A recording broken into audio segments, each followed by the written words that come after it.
So Hubert Henry Harrison was a Caribbean-born, working-class journalist, activist, and educator who generated an array of visionary solutions to the systemic injustices of his day, many of which we're still contending with.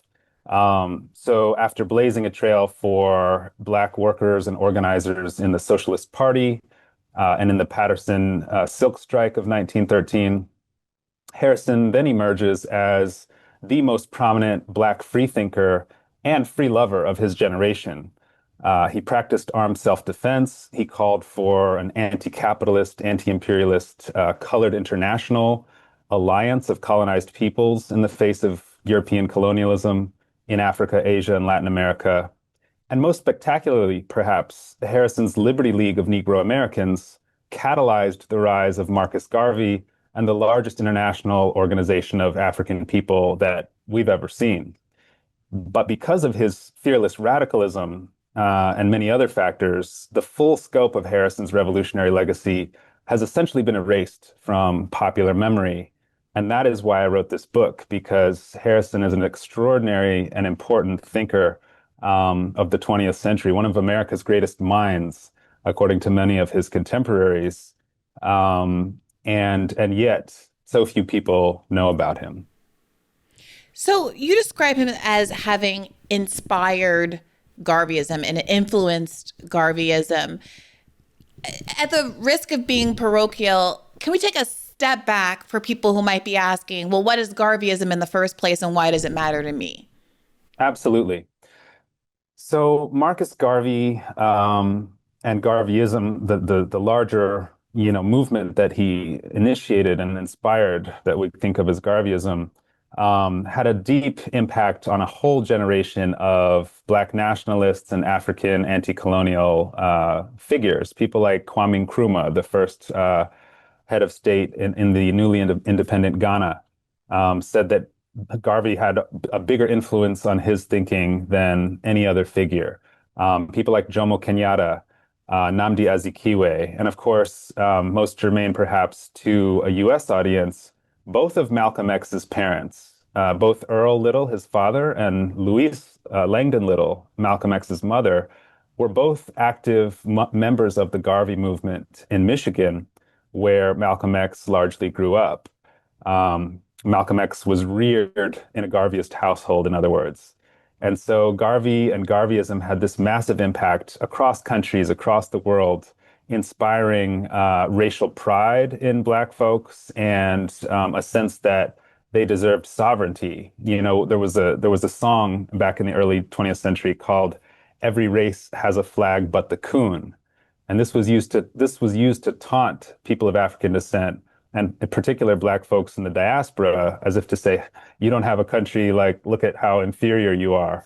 And so one example of how Garveyism was so inspiring was they developed this flag, the red, black, and green flag, which is to this day is a symbol of Pan-African liberation and sovereignty, and adorns the flags of many African countries, including Kenya, which is my dad's home country.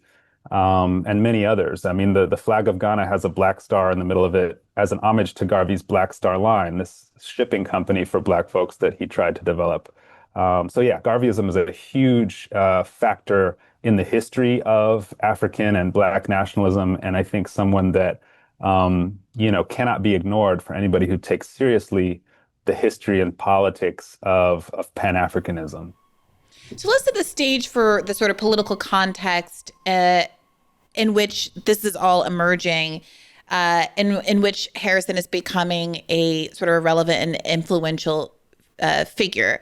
In the early part of the 20th century, the second decade of the 20th century, we're seeing a backdrop of immense accumulation of wealth among robber barons, the J.P. Morgans of the world, the Carnegies of the world, and also the sort of peak of the socialist movement, where you have Eugene Debs famously from jail garnering a record-setting 6% of the vote as he ran for president from a jail cell. What was Harrison's role in this sort of context where we had a sort of robust socialist party that had within itself factions that were sort of debating for primacy and messaging influence, both internally and to have influence more broadly in American politics. Absolutely. Yeah. I mean, as you said, alongside the rise of the robber barons, the billionaire oligarchs of Harrison's day, you had the rise of organizations like the Socialist Party, given the rampant inequality and exploitation that the U.S. working class was facing. And so the Harrison is joining a party that is sort of in the ascendancy in many ways. As you mentioned, Eugene Debs famously was the perennial presidential candidate for the Socialist Party. And in 1912, he garnered 6% of the presidential, 6% of the vote, which is the largest percent any socialist presidential candidate has ever won. Harrison campaigned for Debs. Harrison also made his own unique contributions, both in theory and in practice, from a Black angle of vision to the socialist movement. So, for example, at a theoretical level, Harrison writes one of the first series of articles on the question of race and class called The Negro and Socialism. One of the first series of articles by a Black party member to theorize the relationship between capitalism and racism in the United States through a socialist lens. And then in terms of his practice, he founds the Colored Socialist Club, which was the first official Black-led party formation in its history, and which was designed to organize and recruit Black workers and organizers to the party, particularly in Harlem, New York, where Harrison was based for most of his adult life. And so he's doing things that haven't been done for the Socialist Party, basically trying to get them to take Black workers more seriously and recruit them so that they're not simply used as strike breakers, right? And so that Black workers are not left behind when it comes to how we think about the labor movement, how we think about working class politics, and the struggle for, as Marxists might say, proletarian emancipation. This is incredibly important because, as Harrison put it, either we can have the white working class against the Black working class, or we can have all the working class. In other words, it's almost impossible to imagine any kind of labor movement worthy of the name emerging in this country without overcoming the racial divisions that divide the working class. And Harrison's attempts to develop a special appeal and a special message for Black workers to bring them into the labor and socialist movements is one of the sort of first, again, secular examples of a Black socialist trying to do this. There were other Black socialists before him, Reverend George Slater, Reverend George Washington Woodbey, and Annie Woodbey, but they were coming at it from a Christian, church-going perspective, a Black Christian socialism. And Harrison was a free thinker, meaning he was critical of the church and critical of religion more generally, and he secularized Black socialist politics in ways that certainly many other thinkers after him would take up what we think of as the kind of Black Marxist tradition. Why was it important for him to secularize it? Well, I think it was important because, one of the things that happened in the early 20th century and still happens today is that the church exerts such a influence in terms of the sphere of ideas on not just Black folks, but a lot of different people, but Black folks in particular. And so Harrison could see that Harrison's explanation for why Black communities were so conservative and why they were not, why Black folks were often not found in the socialist movement, in radical labor unions like the industrial workers of the world, was because, as Harrison put it, Christianity still enslaves the minds of those whose bodies it had long held bound, right? This idea that if you wanted to really have significant breakthroughs for liberatory thought and action in Black communities, you had to contend with the role of the church and the conservative influence and impact that it had on people's views about a whole number of things, not just, capitalism, but a whole number of other things. Harrison saw the church as being in league with the capitalist class in order to dupe and exploit the workers of the world. So getting out of that stranglehold is why I think Harrison's work was important there in terms of building a more secular and sort of rational or scientific way of looking at the world and developing strategy and tactics and ideas and organizations that could actually bring about complete human liberation.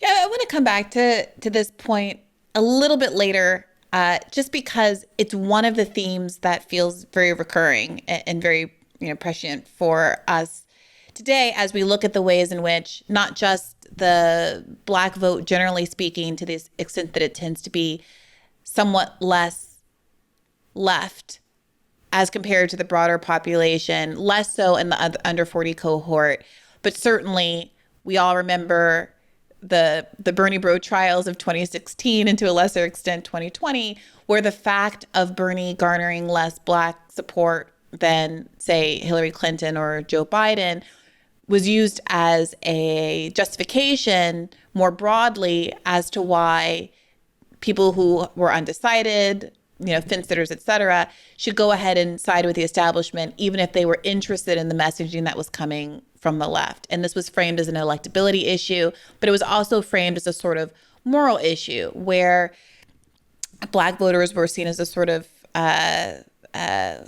moral core or a touchstone for the broader American public. And liberal publications seem to ask, like, how dare you consider voting against the average Black voter? I remember being told as a Black woman back in 2016, don't you know that Black people like Hillary? Why are you doing something different than Black people? As though I weren't sitting here as an entire Black person. So I am curious about whether or not you think that he was right in his assessment that religion in particular plays a role in sort of moderating the politics of Black voters, especially given the trajectory that we later saw into the civil rights movement of the church being such a central launching pad for so many of the civil rights leaders that we've come to know and love. Or also is the fact that the civil rights leaders that we've come to know and love, the fact that they are so frequently coming from a religious background, evidence that they had a more tolerable message than some of the more radical, non-Christian political influences that might not have made it through the history, and that might not have made it to us, who might have been selectively erased for that reason. Yeah. I mean, I said I'd come back to it, but now that I've said all of that, I might as well just ask you now. That's fair. That's fair.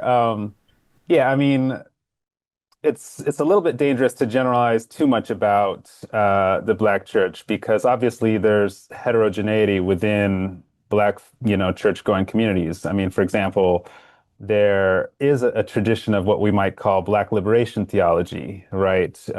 Which is a very kind of revolutionary and forward-thinking form of Black Christianity. But as a general rule, churches, I think, have exerted a more moderating influence on Black communities in terms of the sphere of ideas, and that's true in the civil rights movement as well, right? One of the reasons why Dr. King, this young 26-year-old minister, becomes the head of the Montgomery Improvement Association in the context of the Montgomery bus boycott is because none of the old guard pastors wanted to touch it, right? And so there's a whole wing of Black churches that are standing off and not interested in civil rights action because for various reasons, because they don't want to face consequences maybe from the white community in their area. And so it's a younger generation, oftentimes, of Black preachers that emerge in the civil rights movement and kind of challenge the old guard conservative wing of Black pastors that prevailed previously before the 1950s and 60s. And so, that's a case where I think we can see there's a mixed impact. And even today, right, we have more conservative Black churches, more liberal Black churches, a few more radical or Black liberation theology oriented churches, but those generally tend to be the exception to the rule, I would say. And so I think it's a complex question, right? And oftentimes there is a gap between even what conservative churches are preaching and what is happening in the world and what people are doing or not doing based on those teachings, right? I mean, how do we live our lives according to the dictum of love thy neighbor when you have a genocide going on, when you have our tax dollars being in the billions sent to fuel armed conflicts all around the world, that are anything but a love thy neighbor type of situation, right? Just to give one example. And so I think part of what Harrison is doing and the value of his critique is he's kind of holding up to expose the way in which, as positive and sort of loving and peaceful the church message might be on any given Sunday that's coming from the pulpit, there's oftentimes a gap, right, between that and what the church and or its congregants are actually doing on the ground or not doing to advance the cause of peace, to advance the cause of loving thy neighbor and having a society that's based on the values that these institutions espouse.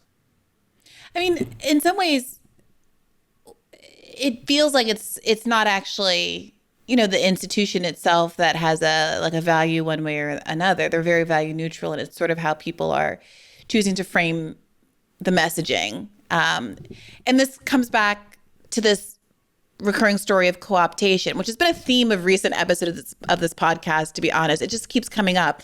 You know, is mainstream media, are movies, is music a vessel, or endorsements by famous musicians, let's say, or other famous people? Are these, features that can be exploited by the left, or that should be exploited or even used as not a primary tool, but a significant tool to try to spread the message and to gain popular buy-in in both an electoral context and outside of it?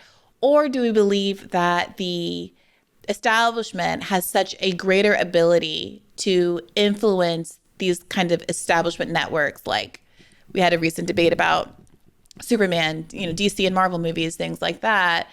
Do they have so much more power and influence that we're very naive to think that we could ever use those sorts of levers for our own means?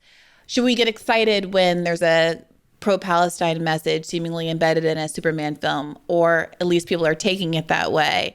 Or should we be more concerned that we're getting these little sort of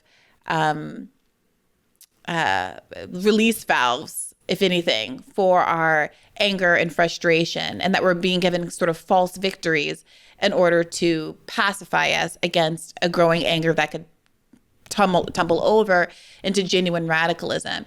And so to take it back to what's going on in the first, couple of decades of the 20th century, we're seeing incredible income inequality, as you've mentioned.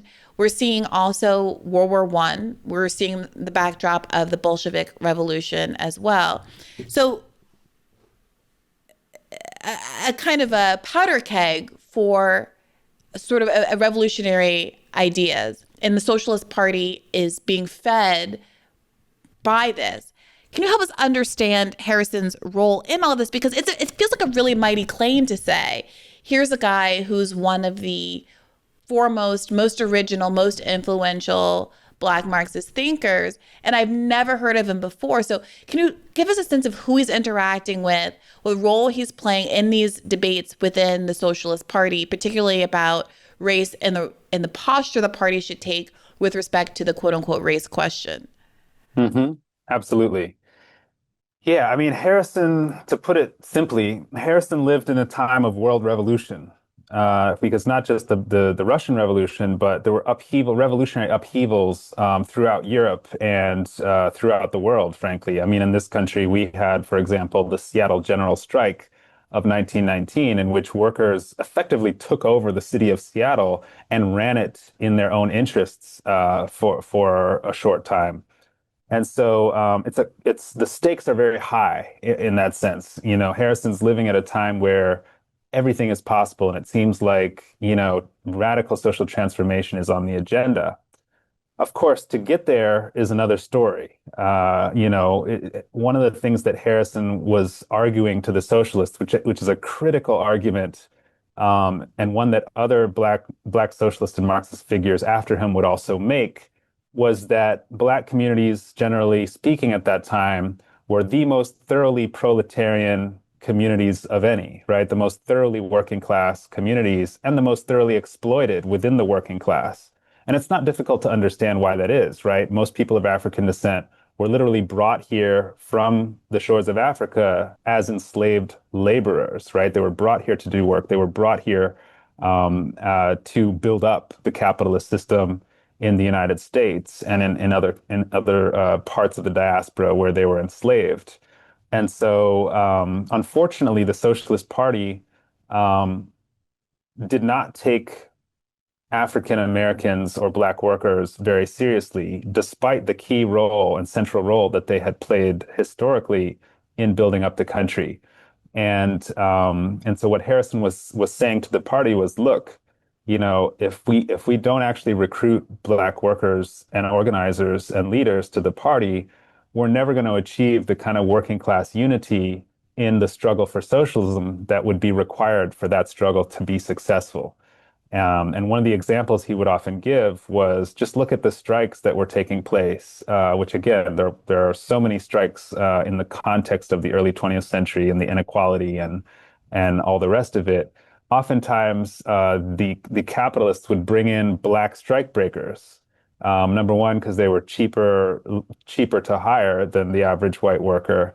But number two, because that would foster and foment further the racial divisions within the working class, because white workers would be looking at the people who are breaking their strike and see them see that they were Black and maybe take out some of their animosity about the existence of strike breakers on the fact of their Blackness, right?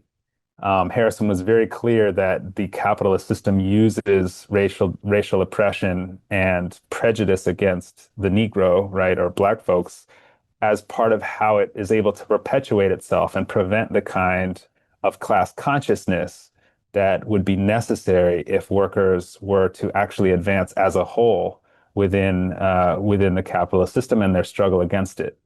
So this is one of the key debates that he's having in the Socialist Party. And unfortunately, he was, in the long run, to make a longer story short, he was not able to convince the Socialist Party to take this up. And in fact, they felt threatened by him because he also had these left-wing positions on other questions. He supported the general strike as a tactic in the arsenal of workers. He supported industrial sabotage, right? That this idea that workers had a right to undermine the efficiency of production in whatever way they saw fit if their demands were not met. Harrison supported the industry-wide union organizing of the industrial workers of the world who were trying to get all workers in the working class into one big union to fight the capitalist system. So these more radical or left-wing positions marked him as a threat in the eyes of the party, and they end up persecuting him, reducing his pay, forbidding him to speak, and ultimately driving him out of the party because of the threat of the threat of a good example, as we might put it, that he represented, right? In other words, here you have a radical Black working class socialist in Hubert Harrison who is taking positions that he feels like are more true to his class and his people and his communities than the moderate white and middle class party leadership. And so that kind of created enough tension where he wasn't able to stay in the party. And subsequent generations of Black socialists, right, A. Philip Randolph, Chandler Owen, Grace Campbell, would try to make the same arguments a decade later and fail as well. And so it becomes this recurring pattern of Black radicals going into socialist and later communist organizations, realizing that they have these limitations, particularly in their racial politics, and then leaving. And it's there's so many different names we could talk about in that context, but the pattern is one that I think Harrison really initiated in some ways, or offered an initial test case for. And it's a lesson, I'm sad to say, that I don't think the white left has even learned up to today. And so Yeah, it does feel very, yeah, it's very familiar. Plus ça change. It's very familiar. I want to come back to the racial point, but before we miss it, like, hearing that from our present sort of neoliberal standpoint, I think a lot of us indulge in these sort of like early 20th century fever dreams about what would it like to actually have a radical left party. We were sitting here as Black people. Obviously, the fever dream only goes so far about fantasizing about the early part of the 20th century. But from like a kind of a left politics perspective, we peaked with Eugene Debs' 6%. So there's a certain amount of like rose-colored glasses that some of us put on when we reflect on this more militant time in American history. That being said, hearing that the fissure is that the Socialist Party, a robust Socialist Party, is frustrated because there's discussion of a general strike. Hearing that, the fault line is over this question of industrial sabotage with the more sort of, I don't want to call them reformist, but the more, moderate side of the Socialist Party saying what? That they don't want to rankle industry too much. They don't want to rankle the bosses too much by going so far as to actually damage in some semi-permanent way the means of production as opposed to just withholding their labor. I mean, that is a kind of a contour that feels a little surprising to me. My head is kind of spinning around exorcist style at the idea that we're having arguments back then about the viability or utility or value of a general strike, the same way that so many contemporary labor leaders seem so unwilling to even have a discussion about what it would take to pull off a general strike. I recently had a productive back and forth with Vivek Chibber on this show about exactly that. The idea that we have like the IWW kind of framing the goal as you had an illustration in the book, a cartoon from the period that framed a fork in the path. And it's the Socialist Party says a fair wages for a fair day's work or something to that effect. Yeah. And the IWW says, well, what if we get rid of this wage system altogether? Yeah. It's in some ways it's exciting to have some insight into a much sort of ideologically richer debate than the one that seems to be having now. And that's before we even get to the race question of it all, where even within this sort of socialist movement context, there were different sort of responses to Harrison and the push by Black socialists, Black Marxists, to have race sort of accommodated and contended with within the movement. So can you just describe some of those figures? Because there's sort of the Eugene Debs sort of race neutral, like the rising tide lifts all boats, maybe contention. And then there were some sort of like biological essentialists within the party, as you write, who are like, we're not going to solve the race question because racism is biological, it's innate, and there ain't nothing we can do about it. Everyone can feel it in their bones that there are hierarchies of races, and so that's just the way it is. Yeah, absolutely. I mean, the Socialist Party of the early 20th century, just like the DSA today, had different kind of factions or wings. There's a more moderate wing, a more reformist, you might say, wing, those who saw socialism as coming about gradually through progressively winning more socialists to public office and then legislating socialism from above. And then a more radical wing or left wing, which was seeking, more immediate change, more revolutionary transformation, not just purely legislative or electoral victories, but building real working class power from below of the kind that could, in theory, eventually expropriate the means of production and reorganize society in the interests of workers. Right, as Marx and Engels in the Communist Manifesto put it, they saw the socialist movement as a movement of the immense majority and in the interest of the immense majority.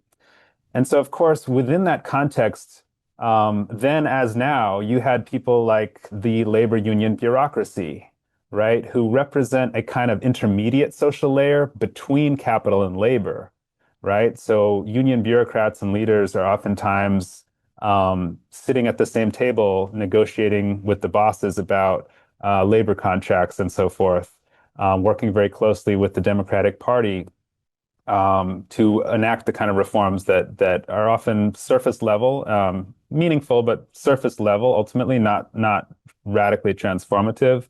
And so their interests are not exactly the same as the rank and file of the workers, nor are they the same as, the capitalists. They are, again, it's sort of a middle layer, and that's, I think, where their moderate or reformist politics come from.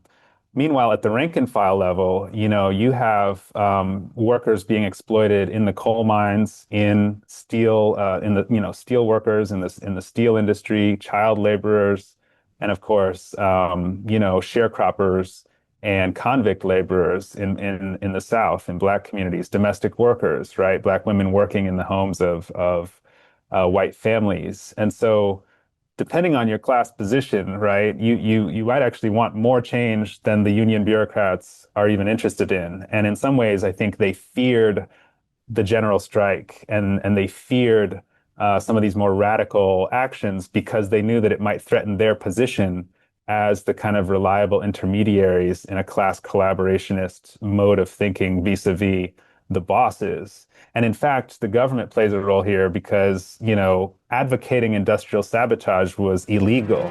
Hey, YouTube, thanks for watching. Just a reminder that this is a podcast. You can catch an extra premium episode every Monday for $5 a month at patreon.com/badfaithpodcast. That's patreon.com/badfaithpodcast for $5 a month, an extra episode every week. Additionally, please do consider liking this video, subscribing to this channel. It helps us out. It helps independent media beat the algorithm. We appreciate you. And as always, keep the faith.